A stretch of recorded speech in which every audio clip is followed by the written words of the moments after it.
যে আল্লাহ মানব জাতিকে ডেকে বলতেছেন তাফাররাক লিল ইবাদাত, বান্দা আমার জন্য সময় বের করো। আপনি সময় কিভাবে বের করবেন? আপনি যদি আপনার ফ্যামিলিকে দারিদ্রতা থেকে বাঁচাতে চান, আপনি আপনার ফ্যামিলি থেকে যদি অশান্তি দূর করতে চান, আপনার ছেলে আপনার কথা শোনে না, আপনার মেয়ে আপনার কথা শোনে না, আপনার স্ত্রী আপনাকে মান্য করে না, আপনার সাথে বেয়াদবি করে, আপনার ঘরে শুধু অসুস্থতা আর অসুস্থতা, টেনশন আর টেনশন, নানান ধরনের অশান্তি বিরাজ করছে, তার মানে রিজিক নাই। রিজিক মানে শুধু টাকার নাম না, পয়সার নাম না, দুনিয়ার সুখময় লাইফের যত যা কিছু আছে সব হলো রিজিক। আপনার সন্তান আপনার রিজিক, সুস্থতার রিজিক। আপনি যদি আপনার ফ্যামিলিতে এগুলি চান, তাহলে আল্লাহ রাব্বুল আলামিন তার নবীর মধ্যে বলে দিচ্ছেন তাফাররাক লিল ইবাদাতি, বান্দা আমার জন্য সময় বের করো।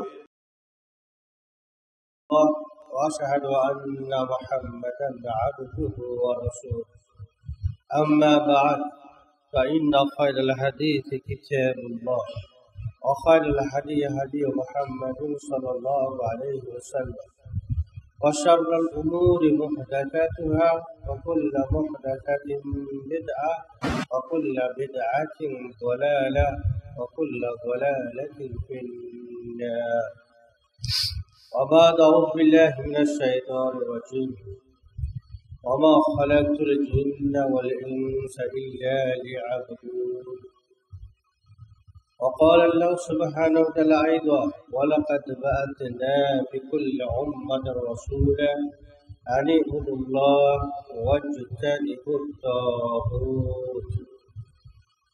وقال النبي صلى الله عليه وسلم كما ورد إمام ابن ماجه عن أبي هريرة رضي الله تعالى عنه قال قال رسول الله صلى الله عليه وسلم قال الله تبارك وتعالى يا ابن آدم تفرق لعبادك إلى آخر الحديث.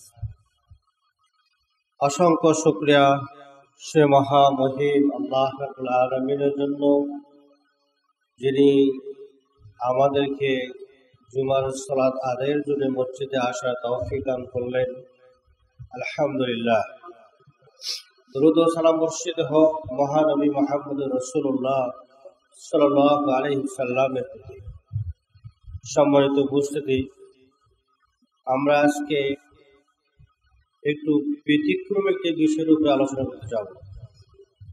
সেটা হলো ইবাদতের দুনিয়াবি লাভ। আমরা তো ইবাদত করি আখিরাতের জন্য, এবং অনেক মানুষ ইবাদতে আগ্রহী না, এই জন্যই দুনিয়াতে কোনো লাভ নাই, লাভ তো মৃত্যুর পরে, আর সেটা তো অনেক পরের কথা। লাভ দরকার এই মুহূর্তে, নগদ রেজাল্ট দরকার। এই জন্য আমরা ইবাদতের শুধু কি আখিরাতেই লাভ, নাকি দুনিয়ায় কোনো লাভ আছে? দুনিয়ায় প্রচুর লাভ আছে। আমরা কয়েকটি লাভ আমাদের সময়ের আলোকে বর্ণনা করার প্রয়াস পাবো। আমার তৌফিক ইল্লা বিল্লাহিল আজিজিল আল্লাহ। প্রথম যে হোক, ইবাদতের দুনিয়া লাভ কেন হবে? আল্লাহ রাব্বুল আলামিন মহাগ্রন্থ আল কুরআনুল কারীমে বলছেন ওয়ামা খালাকতুল জিন্না ওয়াল ইনসা ইল্লা লিয়াবুদুন। সূরা যারিয়াতে ৫৭ নম্বর আয়াতে আল্লাহ বলছেন, আমি মানুষ এবং জিনকে সৃষ্টি করছি এই জন্যই যে তারা আমার ইবাদত করবে। তাহলে আমাদের জীবনের মূল উদ্দেশ্যটা আগে প্রথমে অনুধাবন করতে হবে। ওয়ামা খালাকতুল জিন্না ওয়াল ইনসা ইল্লা লিয়াবুদুন। আল্লাহ মানুষ এবং জিনকে এই দুনিয়ায় পাঠিয়ে দিয়েছেন এই উদ্দেশ্যেই যে তারা আল্লাহর ইবাদত করবে। আল্লাহর ইবাদত বলতে আল্লাহ যা আদেশ করছেন তা মানবে, যা নিষেধ করছেন তা বর্জন করবে।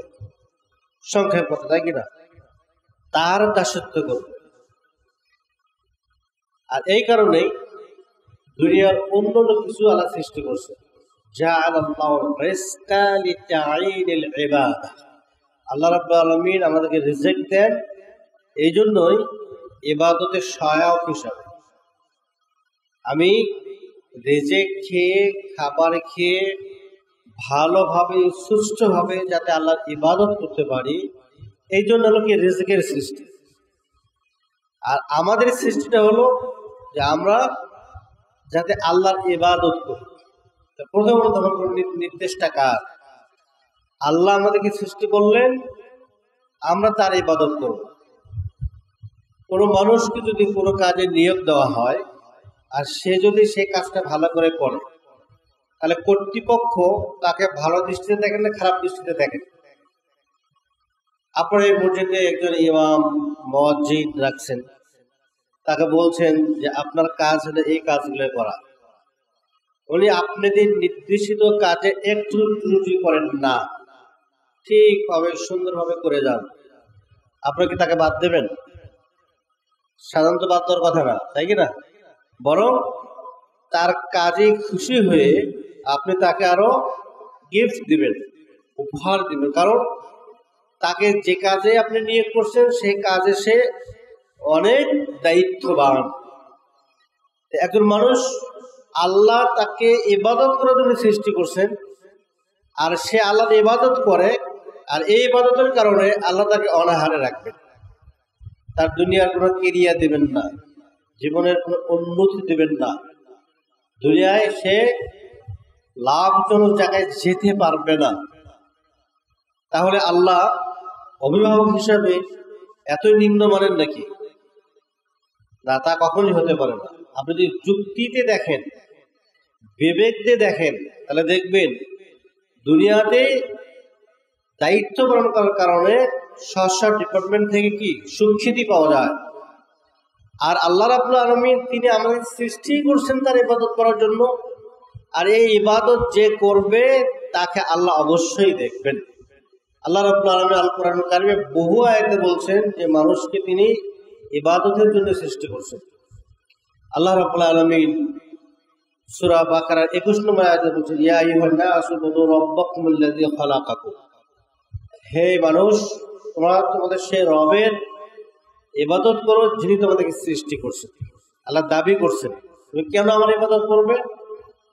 এই জন্যই আমার ইবাদত করবে, আমি তোমাকে সৃষ্টি করছি, তোমার আগের সবকে আমি সৃষ্টি করছি, স্রষ্টা তো আমি, তাহলে আমার কেন ইবাদত করবে না?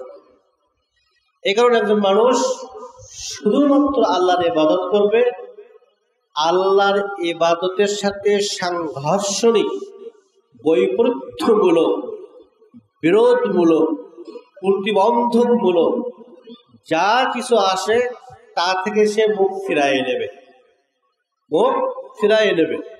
যেমন আল্লাহ রাব্বুল আলামিন বলছেন, ওয়ালাকাদ বাআসনা ফি কুল্লি উম্মাতির রাসূলা আন ইবুদুল্লাহ ওয়াজতানিবুত তাগুত। ওয়ালাকাদ বাআসনা ফি কুল্লি উম্মাতির রাসূলা, আমি প্রত্যেকটি উম্মার কাছে, প্রত্যেকটি জাতির কাছে, প্রত্যেকটি কওমের কাছে রাসূলদেরকে পাঠিয়ে দিয়েছি। তারা সেই সেই জাতিকে, সেই সেই কওমকে, সেই সেই সম্প্রদায়কে কিসের দাওয়াত দিয়েছে? আনি ইবুদুল্লাহ, তোমরা এক আল্লাহর ইবাদত করো, আল্লাহর ইবাদত করো। আর কি করো? ওয়াজতানিবুত তাগুত, তোমরা তাগুতকে পরিহার করো। আল্লাহ ছাড়া অন্য যার দাসত্ব করা হয় সেটাই তাগুত। আল্লাহ ছাড়া যার পূজা করা হয়, অর্চনা করা হয়, কথা মানা হয়, সেই তাগুত। ওয়াজতানিবুত তাগুত, তোমরা তাগুতকে পরিহার করো। এখন এইটাকে পরিহার করতে গিয়ে আপনি কি সদলে করবেন, না পারিবারিকভাবে বর্জন করবেন, না এককভাবে করবেন, সেটা আপনি যে পরিবেশে আছেন তার উপরে নির্ভর করবে। যেমন ইব্রাহিম আলাইহিস সালাম, তিনি একাই এক উম্মাহ ছিলেন, তিনি একাই আল্লাহর ইবাদত করতেন, তার কথা মানুষ মানত না। ইন্না ইব্রাহিম কানা উম্মাতান কানিতান লিল্লাহি হানিফা, ইব্রাহিম তিনি একাই উম্মাহ ছিলেন, তিনি আল্লাহর ইবাদত করেন নাই। তিনি ব্যর্থ বলে আল্লাহ কোরআনে বলছেন, ইন্নাস সালাতি ওয়া নুসুকি ওয়া মাহইয়ায়া ওয়া মামাতি লিল্লাহি রাব্বিল আলামিন, নিশ্চয় আমার সালাত, আমার কুরবানি, আমার ইবাদত, আমার জীবন, আমার মরণ আল্লাহর জন্য। এই আয়াত থেকেই অন্য আয়াত আমরা বলতে যাব না, এটাই আয়াতের আলোচনা থেকে শেষ। আয়াতটা শেখার চেষ্টা করি। আল্লাহ রাব্বুল আলামিন এখানে কি বললেন? একজন শ্রেষ্ঠ ইবাদতকারী, যাকে আল্লাহ রাব্বুল আলামিন কবুল করছেন, বিভিন্ন পরীক্ষায় নিরীক্ষায় পাশ করায় নিয়েছে, তিনি হলেন ইব্রাহিম আলাইহিস সালাম।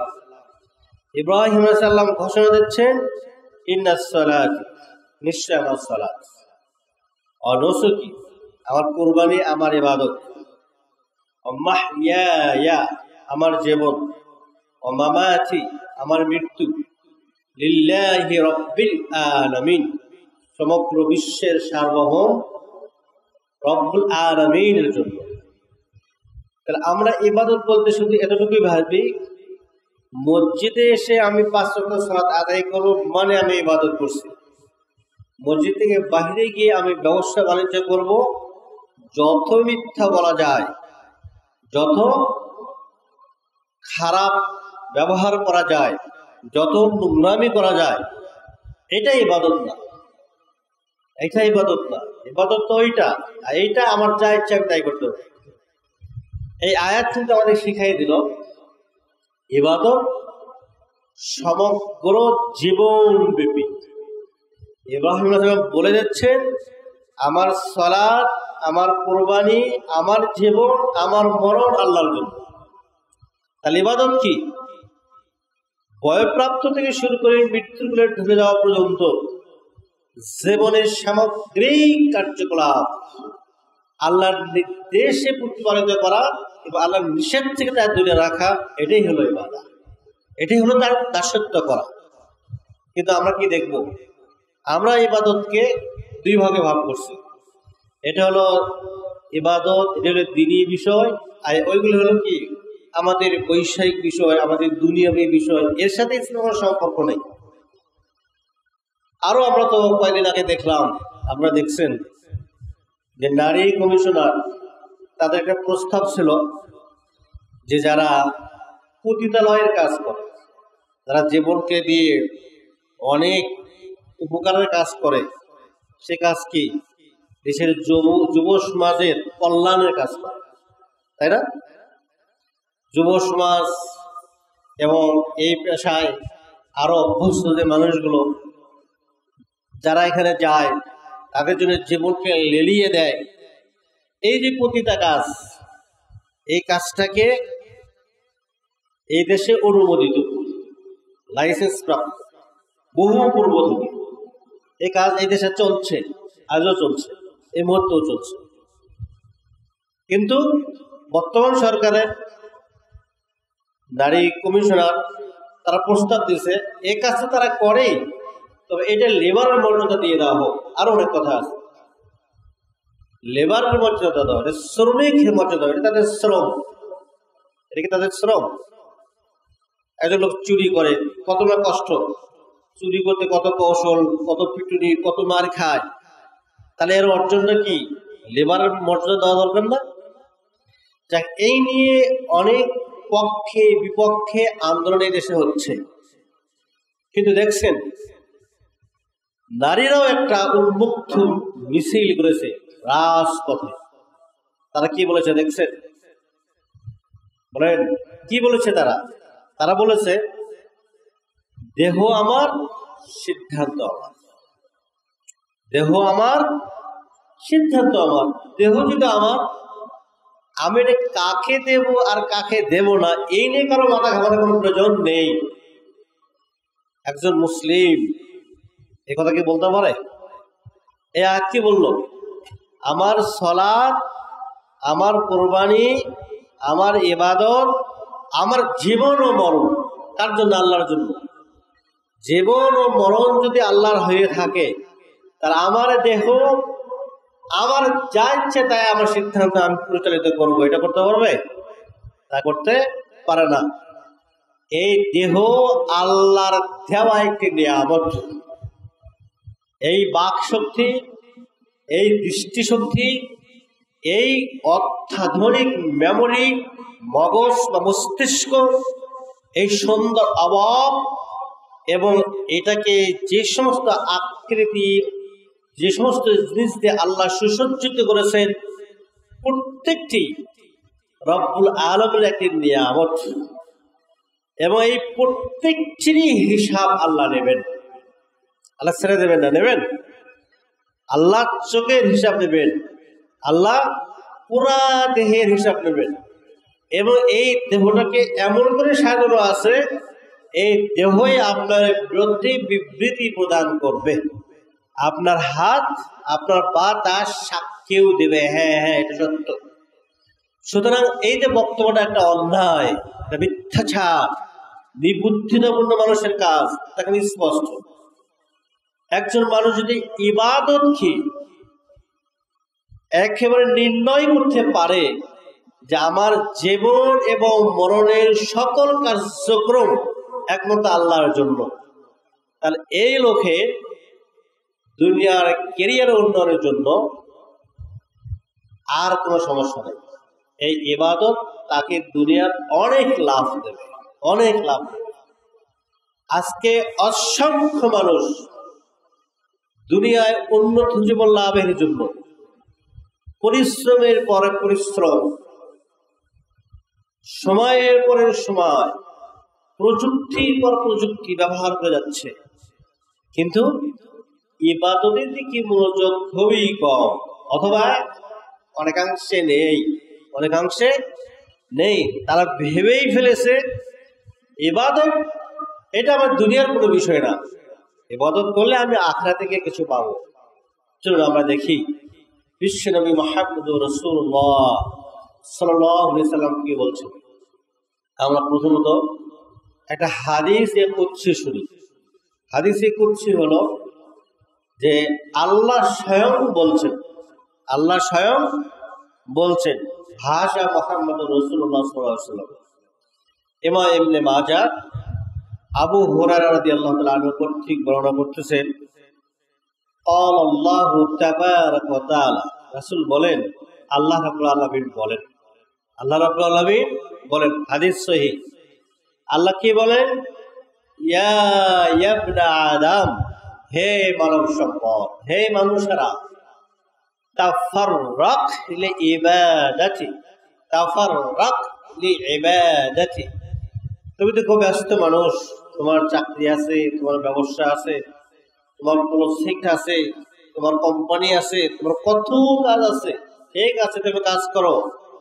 তবে বান্দা, তোমাকে আমি সৃষ্টি করছি, তুমি শোনো, তাফাররাক, তুমি সময় বের করো, তুমি টাইম বের করো। কিসের জন্য? ইবাদাতি, আমার ইবাদত। তোমার যত কাজ থাক না কেন, তোমার সেই ব্যস্তময় জীবনের মধ্যে তুমি আমার ইবাদত করার জন্য তাফাররাক হইলে ইবাদাতি, তোমার জীবন থেকে আমার ইবাদতের টাইমটা আলাদা করে বের করো। এই টাইমে তোমার কোনো কাজ নাই, তোমার কোনো চিন্তা ভাবনা নাই, তোমার মোবাইল টিপাটিপি নাই, তোমার ইন্টারনেট নাই, তুমি কি করবা? আমার ইবাদত করবে। এই টাইমে তুমি আমার ইবাদত করবে। যদি তুমি আমার ইবাদতের জন্য টাইম বের করো এবং আমার ইবাদত করো, তাহলে তোমার সাথে আমার দুটা কথা। একটা কথা হলো এই, আমলাউল আলবাকা হিনা ওয়া আমিলাউ ইয়াদাইকা রিজকা। সুবহানাল্লাহ। ইবনে আদম, তোমার সাথে দুটা কথা। প্রথম কথা হলো আমলাউ আলবাকা হিনা, আমি তোমার অন্তরকে ঘৃণা করে দেব। ঘৃণাটা কি আমি পরে বলবো। আমি তোমার অন্তরাজ্যকে ঘৃণা নামক নিয়ামতে পরিপূর্ণ করে দেব। দুই, ওয়া আমলাউ ইয়াদাইকা রিজকা, তোমার দুই হাতকে আমি রিজিক দিয়ে ভরপুর করে দেব। রিজিক মানে কি? রিজিক মানে টাকা পয়সা, রিজিক মানে সুস্থতা, রিজিক মানে সুখ, রিজিক মানে নিরাপত্তা। দুনিয়ার যত আরাম আয় সুখ সুবিধা আছে সব রেজেক, সব রেজেক। সুসন্তান, সুন্দরভাবে ফ্যামিলিতে বসবাস করা, এগুলো রেজেক। টেনশন মুক্ত জীবন রেজেক। আল্লাহ রাসূল বলতেছেন, আল্লাহ বলতেছেন, যদি তুমি আমার জন্য ইবাদতের টাইম বের করে ইবাদত করো, দ্বিতীয় আমার কাজ হলো আমি তোমার দুই হাতকে আমি রিজেকে পরিপূর্ণ করে দেব। ইবনে আদম, হে মানব সম্পদ, লা তুবাইদ মিন্নি, আমার কাছ থেকে দূরে সরে যেও না, আমার ইবাদত বাদ দিও না, আমার জন্য টাইম বের করো। যদি তুমি তা না করো, আমার ইবাদতের টাইমে যদি অন্য কাজ করো, আমাকে ছেড়ে দাও, তাহলে তোমার সাথে আমার দুটা কথা। প্রথম কথা হলো এই, আমি লাউ কলবাকা ফাকরা, তোমার হৃদয়কে আমি দারিদ্র বানিয়ে দেব। তোমার হৃদয়টাকে আমি প্রথম দারিদ্র বানিয়ে দেব। ও আমি লাউ ইয়াদাইকা শুগলা, তোমার দুই হাতকে আমি চরম ব্যস্ততায় পরিণত করে দেব। তোমার কাজ, এই কাজ, এই কাজ, সেই কাজ, এই কাজ, শেষ কাজ, আর কোনো টাইম নাই, শুধু ব্যস্ত ব্যস্ত ব্যস্ত, কিন্তু অকৃতকার্য, কোনো লাভ নেই। এত পরিশ্রম করা হয়, এত টেনশন করা হয়, দিবরাত সময় দেওয়া, ওভার টাইম দেওয়া, কিন্তু এরপরও হৃদয়ে প্রশান্তি নাই, পরিবারের শান্তি নাই, অনেক লাভ নাই, ক্ষতিগ্রস্ত করে থাকবে যদি তুমি আমার ইবাদতের টাইম বের না করো। হাদিসটি ইমাম ইবনে মাজাহ বর্ণনা করছেন এবং হাদিসটি সহিহ স্তরে, হাদিসটি গ্রহণীয় হাদিস। তাহলে এই হাদিস থেকে আমরা কি পেলাম একটু চলুন। আমরা বলেছিলাম ইবাদতে দুনিয়াবি লাভ, এই হাদিসটা সরাসরি ইবাদতের দুনিয়ার লাভ বলে নাই, এবং বাস্তবতা দেখেন। আল্লাহ রাসূল বললেন যে আল্লাহ মানব জাতিকে ডেকে বলতেছেন, তাফাররাক লিল ইবাদাত, বান্দা আমার জন্য সময় বের করো। আপনি সময় কিভাবে বের করবেন? আপনি যদি আপনার ফ্যামিলিকে দারিদ্রতা থেকে বাঁচাতে চান, আপনি আপনার ফ্যামিলি থেকে যদি অশান্তি দূর করতে চান, আপনার ছেলে আপনার কথা শোনে না, আপনার মেয়ে আপনার কথা শোনে না, আপনার স্ত্রী আপনাকে মান্য করে না, আপনার সাথে বেয়াদবি করে, আপনার ঘরে শুধু অসুস্থতা আর অসুস্থতা, টেনশন আর টেনশন, নানান ধরনের অশান্তি বিরাজ করছে, তার মানে রিজিক নাই। রিজিক মানে শুধু টাকার নাম না, পয়সার নাম না, দুনিয়ার সুখময় লাইফের যত যা কিছু আছে সব হলো রিজিক। আপনার সন্তান আপনার রিজিক, সুস্থতার রিজিক। আপনি যদি আপনার ফ্যামিলিতে এগুলি চান, তাহলে আল্লাহ রাব্বুল আলামিন তার নবীর মধ্যে বলে দিচ্ছেন, তাফাররাক লিল ইবাদাতি, বান্দা আমার জন্য তুমি সময় বের করো। সময় বের করাটা খুব কঠিন না, সময় আল্লাহ তাআলা বের করে দিয়ে দিয়েছেন।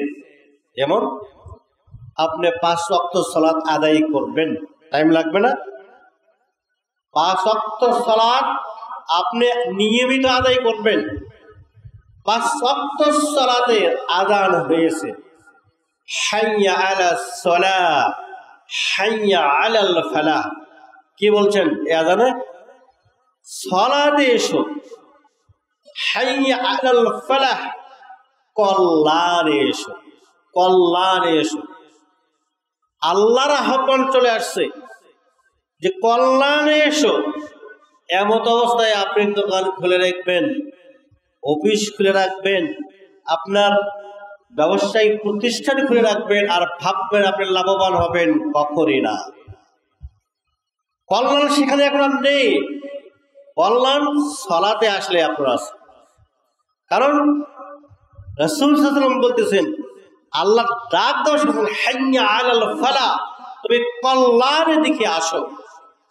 সুতরাং আপনি সময় বের করবেন, আপনি যেই হন না কেন, আপনি বড় দায়িত্বশীল বড় ব্যবসায়ী, বড় একটা প্রজেক্টের মালিক, অথবা আপনি স্টুডেন্ট অথবা টিচার, পেশাজীবী, যে কোনো স্তরের মানুষ হন না কেন, আপনাকে সিদ্ধান্ত নিতে হবে আল্লাহর ৫ ওয়াক্ত সালাতের যখন আহ্বান আসবে, আমার কোনো প্রকার কাজ নেই, আমি সালাতে হাজির হয়ে যাব। ২, ৫ ওয়াক্ত সালাতের আগে ও পরে সুনানুর রাওয়াতিব, আপনি সুন্নাত নামাজের জন্য টাইম বের করবেন। আপনি আপনার লাইফের রুটিন করে ফেলবেন, আমি দিন এবং রাতে অন্তত পক্ষে 12 রাকাত সুন্নাত আদায় করব, এবং এটার জন্য যা টাইম দরকার সেই টাইম নিয়ে আপনি সালাতে দাঁড়াবেন, সেটা মসজিদ হোক আর ঘরে হোক আর বাইরে হোক। এই যে আমরা সালাতের জন্য টাইম বের করতেছি, আপনি টাইম বের করবেন। আল্লাহর বাণী আল কুরআনুল কারীম ঘরে ঝুলাইয়ে রাখবেন না, আপনি তিলাওয়াত করবেন।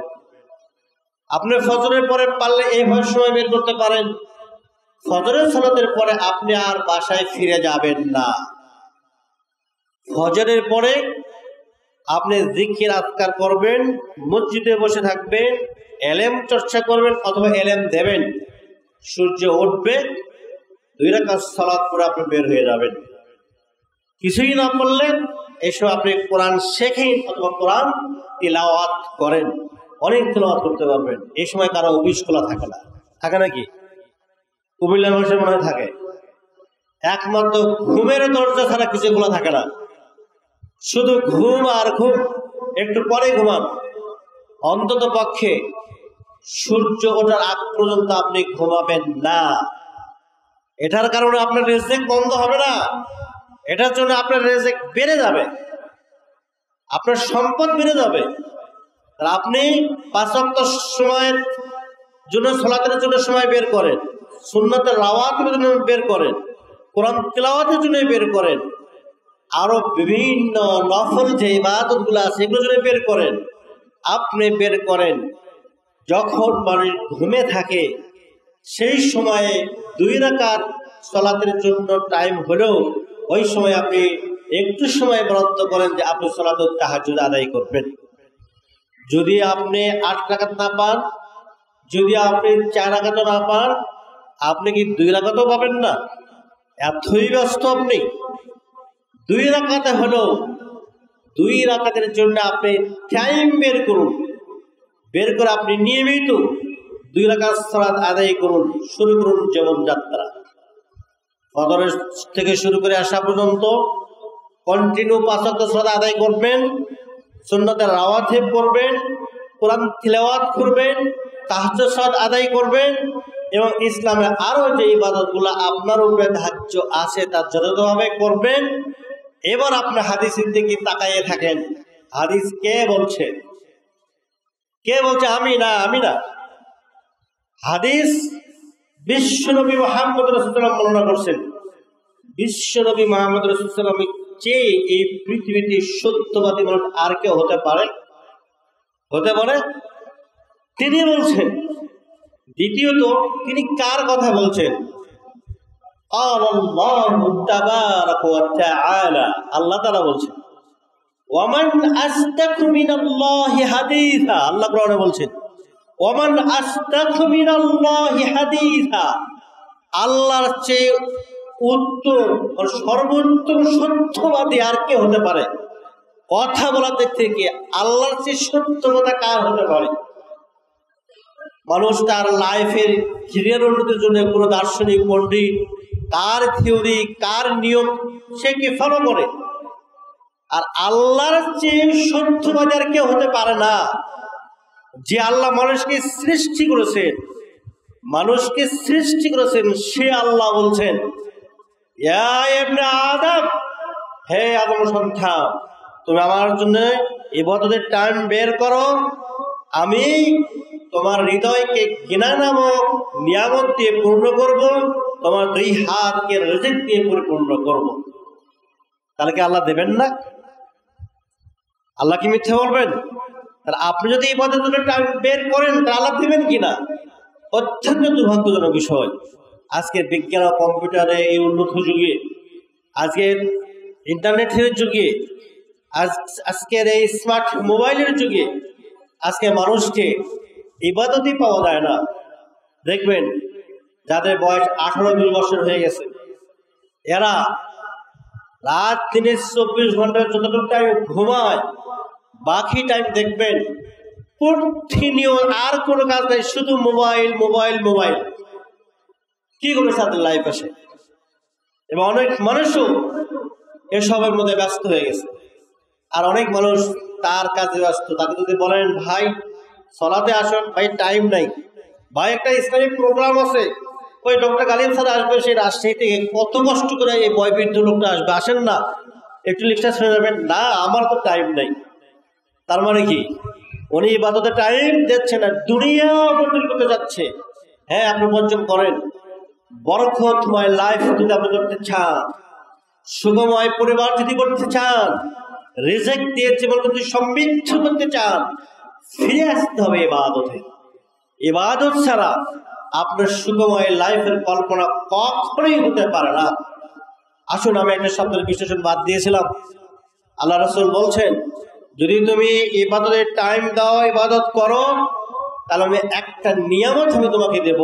সেই নিয়ামত হলো কি, আমি তোমার অন্তরকে ঘৃণা করি। ঘৃণা অর্থ কি জানেন? ধনী। ঘৃণা অর্থ কি? আত্মতৃপ্তি। কিসে আত্মতৃপ্তি? পৃথিবীতে বহু মানুষ আছে যারা ধনী হতে চায়, অর্থাৎ মাল অর্জন করতে চায়, অর্থ অর্জন করতে চায়।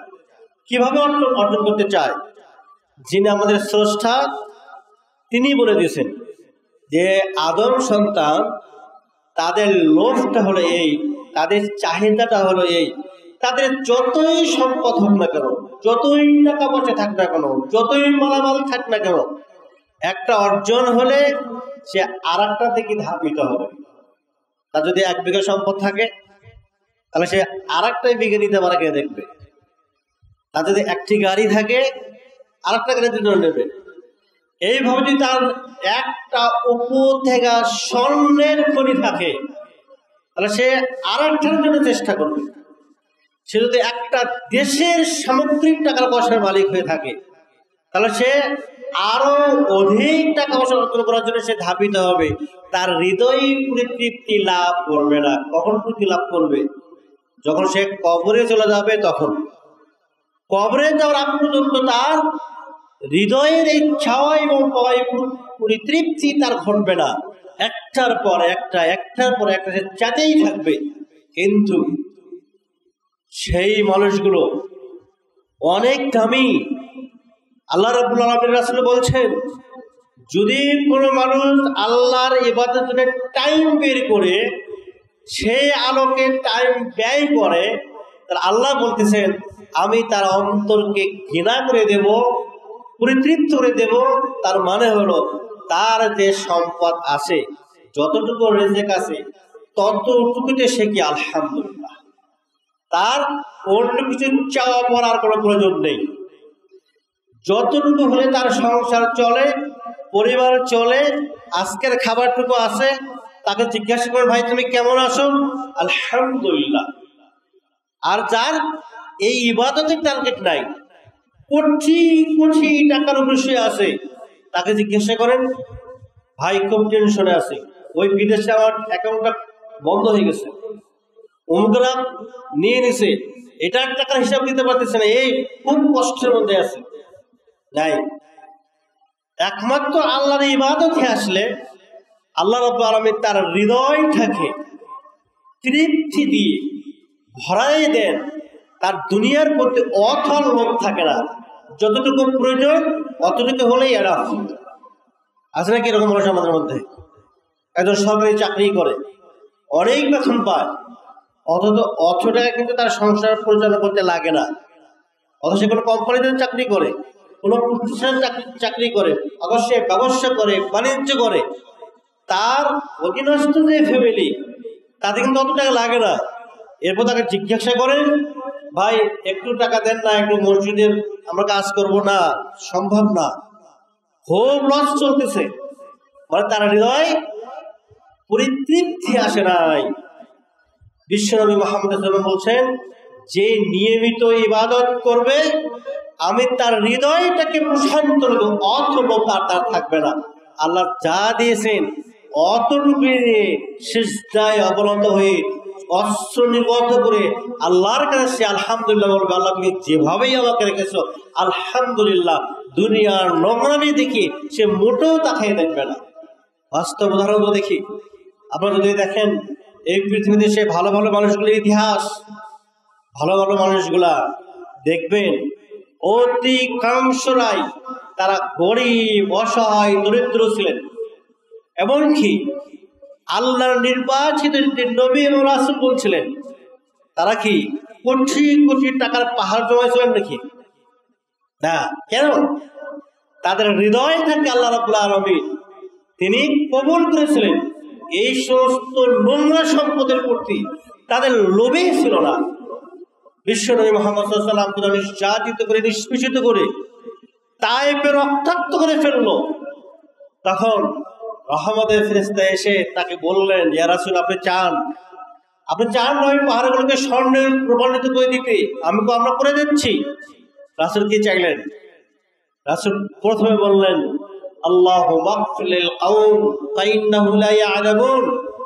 আল্লাহ, এই তায়েফবাসী আমার শরীরে আঘাত করছে, রক্তাক্ত করেছে, আমার দেহ থেকে রক্ত প্রবাহিত করেছে, এত বেদনা, এত কষ্ট, তাহলে প্রতিশোধ দেওয়ার কথা না? মালাক আল্লাহর দূত ফেরেশতা সরাসরি আসে প্রতিশোধ নেওয়ার জন্য। অথচ এই মহানবী মুহাম্মদ সাল্লাল্লাহু আলাইহি ওয়াসাল্লাম বলে দিচ্ছেন, ও আল্লাহ, আমার সম্প্রদায়কে তুমি মাফ করে দিও, কারণ তারা আমাকে চেনে নাই। তুমি তো আমাকে এত বড় সম্মানিত করছো, আমি যে শেষ নবী, আমি যে খাতামুন নবীয়্যিন, আমার মর্যাদা দুনিয়ায় আখিরাতে এত বেশি, কিন্তু এই ছেলেরা, এই মূর্খ লোকেরা, এরা আমাকে তা বুঝে নাই, ফলেই আমাকে রক্তাক্ত করেছে। আল্লাহ, তুমি প্রথমত এটাকে ক্ষমা করে দাও। রিজিকের ব্যাপারে কি বললেন? আল্লাহুম্মা জাআল আলি মুহাম্মাদিন কুতা। আল্লাহ, তুমি মুহাম্মাদের ঘরে অতটুকু রিজিক দাও যা উদ কি, যতটুকু রিজিক আজকের জন্য দরকার অতটুকু দাও। কালকে কি রিজিক হবে ওইটা আমাকে দাও না, ওই টেনশন আমার মাথার দরকার নাই, এই হিসাব রাখার আমার দরকার নাই। আজকে যদি আমি বেঁচে থাকি, তাহলে আজকের জন্য যে পরিমাণ রিজিক দরকার অতটুকু রিজিক আল্লাহ তুমি আমাকে দিয়ে দাও। দেখছেন অন্তর কি হবে কি না করে দিচ্ছেন, অন্তরকে কিভাবে প্রশান্তি করে দিচ্ছেন। দুনিয়ার নোংরা সম্পদ থেকে এইভাবে যারা ভালো ভালো মানুষ ছিলেন, তারা দুনিয়া থেকে বের হয়ে আল্লাহমুখী হয়েছেন। বরং যাদেরকে অঢেল সম্পদ আল্লাহ দিয়ে দিয়েছিলেন, তারা ওই আল্লাহর ইবাদতে নিমগ্ন হওয়ায় জান্নাতে প্রতিচ্ছবি অন্তর দিয়ে প্রতিনিয়ত দেখায়, জাহান্নামের লেলিহান আগুনের উত্তপ্ততা হৃদয় জগৎ থেকে বারবার অনুভব করায়, তার অপ্রন্থ টাকা পয়সা, অঢেল টাকা পয়সা ওয়াকাতরে আল্লাহ রাস্তায় দাঁড় করে দিয়ে দিছে, যেগুলো তোমরা নিয়ে যাও, আল্লাহ রাস্তায় কাজ করো, আমার এত সম্পদ দরকার নাই। এরকম নজির নাই? তাহলে আমাদেরকে আল্লাহ দিকে ফিরে আসলে, ইবাদতে ফিরে আসলে, অন্তরকে ঘৃণা নামক এই সম্পদের এই নিয়ামতটা আল্লাহ তাদের দান করবেন। এরপর দুনিয়ার যতটুকু সম্পদ আমাদের দরকার, যতটুকু সুখ দরকার, টেনশনমুক্ত জীবন দরকার, আল্লাহ রাসূল বলে দিচ্ছেন, আমি তোমার দুই হাতকে রিজিক দিয়ে ভরাই দেবো। আল্লাহু আকবার। আপনি ইবাদত করে দেখেন, আল্লাহর উপর তাওয়াক্কুল করে দেখেন, আল্লাহ আপনাকে এমন ভাবে রিজিক দিবেন আপনি জানেনই না। আল কোরআনুল কারীম সাক্ষ্য দিচ্ছে, মাইয়াত্তাকিল্লাহ ইয়াজআল লাহু মাখরাজা ওয়া ইয়ারযুকহু মিন হাইথু লা ইয়াহতাসিব। যারা আল্লাহকে ভয় করে, আল্লাহ তার কোনো না কোনো উপার্জনের কোনো না কোনো বাঁচার পথ বের করে দিয়ে দেন।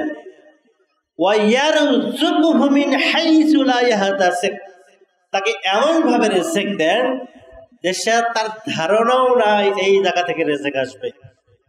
দেখছেন ইবাদতের কি লাভ। তাহলে ইবাদত করলে আল্লাহ রাব্বুল আলামিন রিজিক দেবেন। আমি আরেকটি হাদিস বলতে চাইছিলাম, হয়তো সম্পূর্ণ বলতে পারবো না, মূল থিমটা আপনাদেরকে দিয়ে যায় শুধু। এই হাদিসটা বর্ণনা করেছেন ইবনে আব্বাস। একজন ব্যক্তি যদি ইবাদত করে তাহলে আল্লাহ তো তার রিজিকই শুধু দিবেন না, জানেন, সে সমগ্র পৃথিবীর মানুষের চেয়ে একটা মহাশক্তিশালী মানুষ। তার দল নাই, সংগঠন নাই, পার্টি নাই, কিচ্ছু নাই, অথচ এই মানুষটি সমগ্র পৃথিবীর জনগোষ্ঠীর থেকে শক্তিশালী মানুষ। কে বলছেন?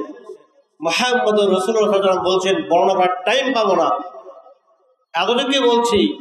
আব্দুল্লাহ ইবনে আব্বাস, বিশিষ্ট মুফাসসির, রাসূলুল্লাহর চাচাতো ভাই, ইনি বলতেছেন, আমি রাসূল সাল্লাল্লাহু আলাইহি ওয়াসাল্লামের পেছনে একদিন ছিলাম। কুনতু খালফান নবী সাল্লাল্লাহু আলাইহি ওয়াসাল্লাম ইয়াওমা, আমি একদিন রাসূল সাল্লাল্লাহু আলাইহি ওয়াসাল্লামের পেছনে ছিলাম। তিনি আমাকে বললেন, ইয়া ইবনে আব্বাস, উআল্লিমুকা বিকালিমাত, আমি তোমাকে কিছু কথা শিক্ষা দেব, তুমি এই কথাগুলো মনোযোগ সহকারে শোনো। কে সে কথা? ইয়াহফাযিল্লাহ ইয়াহফাযুকা। ইবনে আব্বাস, তুমি আল্লাহকে সংরক্ষণ করবে, আল্লাহ তোমাকে সংরক্ষণ করবে। তার মানে আল্লাহ যে ইবাদত করতে বলছেন সেই ইবাদত করবা, আল্লাহ যা কথা নিষেধ করেছে সে কথা দূরে থাকবা। তাহলে আল্লাহর আদেশ এবং নিষেধ মানার মাধ্যমে আল্লাহ তোমাকে সংরক্ষণ করবে। মানুষ আল্লাহর সাহায্য চায় কিন্তু পায় না কেন? আল্লাহর বিরোধিতার জন্য পায় না। এরপরে দ্বিতীয় পর্যায়ে বলতেছেন, তুমি যদি আল্লাহকে হেফাজত করো, তা যে তোমার প্রয়োজনের টাইমে তুমি তোমার সামনে আল্লাহকে পেয়ে যাবে।